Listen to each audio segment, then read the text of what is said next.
Bakit condo ang bibilhin ko kaysa house and lot?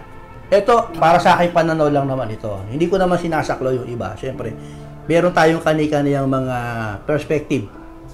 So, in my perspective, bakit condo yung bibilhin ko? Sa halip na house and lot. Una, sa condo muna tayo. Yung amenities.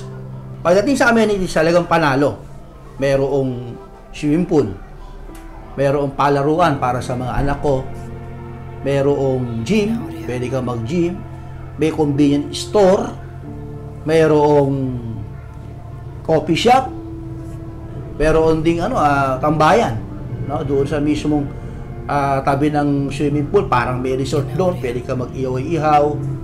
Yun, mga nagustuhan ko yun eh. Tapos isa pa, yung pinaka-rooftop, no? Yung roof deck, na po pwede kang mag-jogging sa pinaka-tuktok. Tapos po pwede mong tingnan mismo yung view sa taas mismo, 360, makikita mo mismo yung lugar. So, wala sa house and lot yun eh. Yun yung nagustuhan ko talaga na dahilan bakit condo yung bibiliin ko. Tapos yung security, syempre. Dahil ako, may anak ako, dalawa, kumbaga, panatag ka na nalo sila sa palaruan, hindi sila makakalabas ng compound dahil may mga security naman doon, may mga nagbabantay. So, safe siya. Tapos, hindi na kailangang punta ka pa sa parke, di ba? Kasi mismong condo, meron ng parang pinaka-parke doon. Meron ng pasyalan doon eh. Kaya yun, isa sa mga punto na nagustuhan ko, bakit condo yung bibiling ko.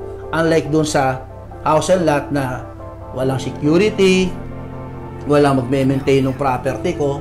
So, yun yung mga factor, bakit condo yung pipiliin ko.